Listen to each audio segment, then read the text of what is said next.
Tell us about the future opportunities in various countries all across the world. Please share your experience on planning, securing, and execution of one or two examples of overseas projects where you were associated. Okay. Very good afternoon. Thank you, Rail Analysis, for giving me this opportunity. Very good afternoon to Kesav Chandra sir, the former member mechanical sir. I can see Shiv Kumar sir, the former general manager and the director general Irisain, Madhuresh Kumar sir, the former general manager sir. It is nice to see these legendaries in a forum like this. And thank you, Rail Analysis, for disseminating the various knowledge related to the railway infrastructures. So you have asked about the RVNL, IRCON, then future opportunities, international. So I'll start with the first question which you asked from Mr. Parveen Kumar, that how we can achieve 3,000 million tons by 2030. See, in 1951, we had around 73 million tons. 2014, it touched around 1,098 million tons. 23-24, it was 1,591, and 2024-25, it was 1,617 million tons. Some figure plus minus 1, 2 can be there. The capex in 2014, it was 58,000 crores, and today we are talking about 3 lakhs crore. See, the capex has increased by 350 odd %, whereas the traffic has increased only by 47%. It is something which is alarming. We should now understand, we have got the officers from the Ministry of Railways, Railway Board, they should appreciate that there is a lot of thrust in the capex and the traffic is not increasing. Now the question is that how we can achieve 3,000 million tons? See, if we are achieving only 1,617 million tons by 2024-25, so the asking rate will be of the order of 277 million tons increase every year. In a cricket match, we monitor the asking run rate. So is it possible that with the existing capacity, we can have this 277 million tons increase? I think it is not possible, but it can be made very, very close. What we need is we should understand the customer's requirement, their mentality. They want to have the door-to-door service. Now coming back to this was not my question, but I thought I should supplement because this is a burning problem and we are not getting the traffic. There was an article in the Financial Express only few days back that we are missing the traffic. Efforts are not being made to catch the traffic from the various catchments. Now coming back to the PSUs, see, I joined from 1988 exam batch and then after serving around 5 years as Director Operations, looking after the projects also. And then I'm now working as advisor, corporate coordination. Both these companies are listed, meant for creation of infrastructures. Presently, I am with IRCON, so I will tell few things about IRCON. This company was formed in 1976, to be precise enough, in April 1976. We are in 50th year. We are a listed company. We are a Navratna company. The Government of India's share is around 65.17%. We have completed and commissioned more than 400 odd projects in the country and more than 128 projects across 25 countries. We have got the proven track record. We have got the exposure and the experience of executing all kinds of infrastructure projects, and we can do anything, any part of the project life cycle of any typical infra projects. So this is all about the IRCON International. Coming back to the future opportunities, you asked about the international market. We have got plenty of scope in the domestic market. Just now MD DFCCIL was saying that we have commissioned around 2,900 kilometers of eastern and the western. So the future, I can see by 2047, we will have around 10,000 kilometers, like from Kharagpur to Vijayawada, Vijayawada to Chennai, Chennai to Itarsi, Itarsi to the northern part, and then connecting east to west. Similarly, there are large number of projects. Presently, we are executing one HSR project. By 2047, we can see around 5-6 high-speed corridors operational. We recently, Honorable Prime Minister has inaugurated and said 1,000 kilometers of metro has been commissioned across 20 plus cities. we can foresee that by 2047 we can have 50 plus cities, and the kilometer wise it could be more than 5,000 to 8,000 kilometers in the metros. So plenty of opportunities are there. We have got the National Rail Plan. As per the National Rail Plan, Mr. Tanveer will supplement me, that whatever infrastructure is required by 2047 should be in place by 2030. So these are the avenues in the domestic sector. Now coming back to the international sector, there are large number of projects, and the beauty is that there are large number of countries where the Chinese products and the Chinese companies are not accepted. So the future opportunities are galore. I will cite few examples. Few years back there was a G20 summit here. A project was declared, that is IMEC, that is IMEC, India Middle East Economic Corridor. It's a huge project. Then you see the political wars, the geopolitical situations in the Israel and then the Russia. See, we are in discussion with so many companies in the Israel. They want to have all the railway networks, including the metro networks underground. They have already made the DPRs, costing billions and billions of dollars. So the opportunities are there. Then again, Russian companies are, basically we are under discussion with them.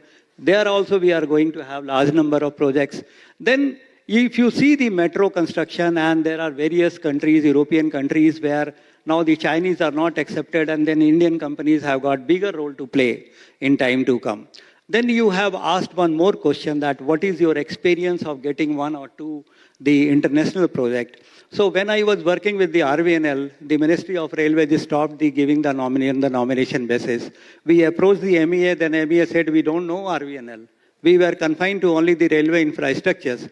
They said, you first go to the ministry and then get some kind of office memorandum issued, that here is a company which has got a proven track record, and then we can execute it. Then we got the memorandum issued. Then they invited a QCBS tender, and we got it Maldives, 1,500 plus crores, and it was a very competitive bid, and we got the profit which was more than the margins which we get from the nomination. And now we have got a large number of projects in RVNL, overseas projects, and IRCON is also having large number of projects which we have secured and which is under the pipeline. And we have already commissioned more than 25, basically across 25 countries, more than 128 projects. So the question was that what are the opportunities? So opportunities in the domestic market and in the international market are galore, number one. Number two, the domestic market is basically very, very attractive. And in fact, the foreign companies are eyeing to enter into the country. So the companies, the Indian companies, Indian infrastructure companies should focus more and more to get the domestic, basically infrastructure projects, and also try to get the international market, get into the international market. Thank you very much. Thank you, sir. So that was a good perspective, that how challenging is it, like the averaging of the tonnage required to reach that ambitious target that you mentioned. So my actually second question was supposed to be on that, but so what are the challenges? Like what I could see is that the ease of doing business part in operations, because why someone will choose rail over road for the freight movement, and also what is the government's approach toward diversifying the kind of freight? Because if we see the overall tonnage, it is still dominated by the commodities. So what is the solution as per yourself, that how that ambitious target can be achieved? Yes. So basically, we'll have to take the help of AI and the technology. This is number one. Number two, see, you had asked in the previous question to MD DFCCIL about the logistics. So let us talk about the Global Logistic Index. In 2014, we were having the Global Logistic Index, which was around 54. It has come down to 38 or 37. By 2047, I was going through a paper. It says that we should try to achieve less than 10 or 10. Now, in order to achieve all those things which you had said, I'll come back to about the project and project implementation. the innovation and the technology become very important. Now, if you see the Global Innovation Index, in 2014, it was around 81, which has gone down to 39. It is a big achievement for our country, big achievement for all of us. And the idea is that by 2047, again, we should be one of the basically leading countries in this innovation and technology, and it should be less than 10. Recently, Honorable Prime Minister had said in a program when we were completing 10 years of Digital India. So what I want to tell you is that the AI and the technology will play a very pivotal role. See, the challenges are too many. We have got the officers from the Gati Shakti, he will tell you. But one of the key features of Gati Shakti which is not getting fully utilized is the digitization of the land plans. If I am wrong, he can correct me, that there are some states who have not yet basically completed the digitization work. Then the various layers are there. See, theoretically, we say that we have got 1200 layers and we have already discussed and concluded more than 200 mega projects. Earlier, the alignment approval was taking more than 2 years. Now it is taking less than 3 months. All are correct, but the Gati Shakti platform also need to be upgraded to the next version, like our mobile phones or any softwares. And whatever challenges are there, see, the projects are always unique. What do you mean by the project? Project means converting the vision into the reality. It has got different kind of challenges. All projects are unique. No projects are similar. Just like our 5 fingers, it has got the finance schedule. Then it has got the time schedule. It has got a different project life cycle. So each and every project, depending upon the challenges, are required to be addressed accordingly. Hope I have been able to answer. Thank you. Thank you so much, sir. So we have talked about different types of technology. So availability or evolution of technology or adoption is the key. So how do you suggest that how can these technologies be adopted successfully in the railway sector? And how can we make the railways infrastructure more viable and economical? So the challenge that we meet companies who have wonderful technologies which are actually providing solutions to the problems faced by the Indian Railways. But because of the public sector procurement and there's a proper channel through which a technology has to go through to be adopted by the Indian Railways. So how do you suggest that can be done in a more efficient manner? So basically, you have asked 2 questions in this. You have asked about the technology and the AI, and the second part you asked about the viability of the project. So I will first cover the viability of the project. See, I have given a name, the project appreciation benefit. So whenever a new project is sanctioned, the cost of the land, etc. goes up. The land prices appreciates. So if you really want to make the project viable, then this particular aspect should be covered.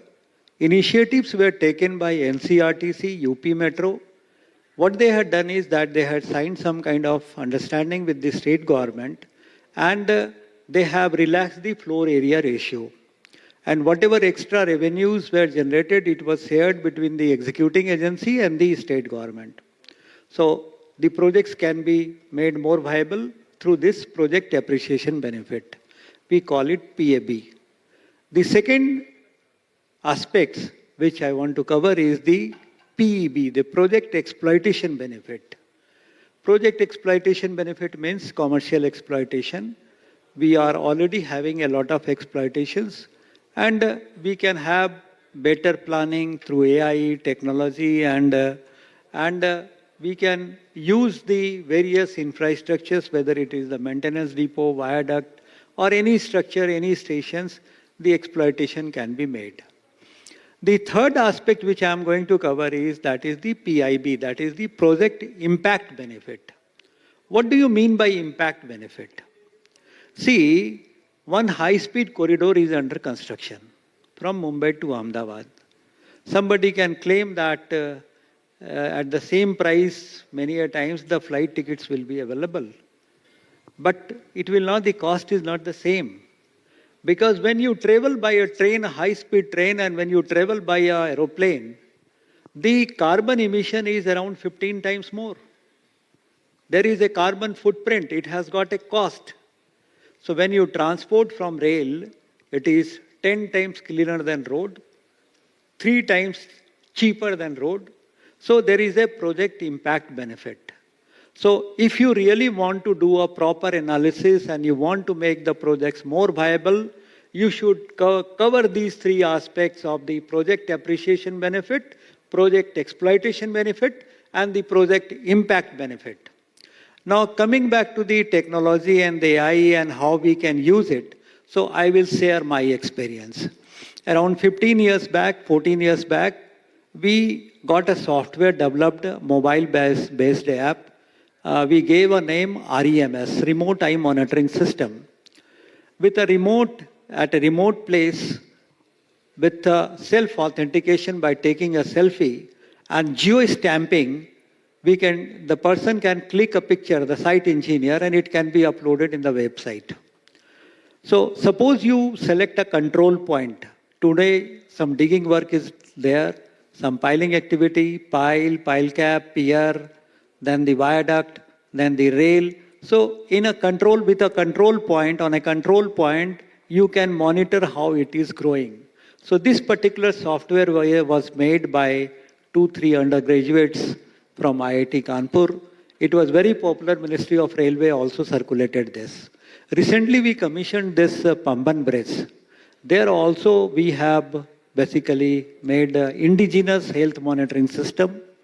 We have used the concept of AI also. For example, it is a lifting bridge. So AI has to ensure that the rails which has been basically uplifted, it sits and it is logged. So that particular signal should be connected with the control and the signals, the rail signals. So that particular aspects we had made sure. Then there was a bridge, Bardhaman road over bridge. There we used this structural health monitoring system. He was also there. He was there as assistant engineer. I'm talking about 15 years back, 13 years back. And that particular health monitoring system was basically, we imported the technology from the Switzerland. Now the same technology we have adopted for Pamban Bridge, which is indigenous. So we need to have more and more indigenous components. And I will cite one more example. If you have time, then you please allow me. The NCRTC has taken an initiative. They signed an MOU with the BEL, Bharat Electronics Limited, for the purpose of design of and the implementation of the PSDs, the platform screen doors. These are very costly items and the cost of AMC is very high. The moment you bring the indigenous components, then automatically the project cost will go down. For the first time in Calcutta Metro, I had used the indigenous rails, the 110 UTS indigenous rail for the first time in 2017-18. See, a lot of metros were being planned, executed, and the rails were imported. Now, if you really want to have the projects to be more viable, we need to have more and more indigenous products, make in India products. And regarding the AI and technology, can I tell something about this? See, the last mile connectivity is important not only for the typical railway infrastructures. This is also important for the metro system. It is also important for the RRTS. It is also important for the high speed. The Government of India has come out with a metro policy in August 2017. And they have suggested what are the steps required to be taken to have the last mile connectivity for the various metro projects and the metro stations. The idea is to have the better traffic through the metros so that the projects become more viable. This is only thing which I wanted to supplement. And in the previous question, I forgot one thing about the technology part. See, the Karnaprayag Rishikesh is one of the most prestigious project, and it is around 125 kilometer, out of which more than 105 kilometer is through the tunnels. And we use the AI for fixing the alignments. We use a concept called DM, digital elevation models. And we made around 59 alignments. We made basically the pros and cons of the various alignments. Then Ministry of Railways selected 3 alignments. Based on that, AI selected the locations of the stations. So the technology has already been playing a pivotal role, and in time to come, again it will play. And regarding this last mile connectivity, if he wants to tell something, he can supplement me. Or Shri Rajesh Prasad.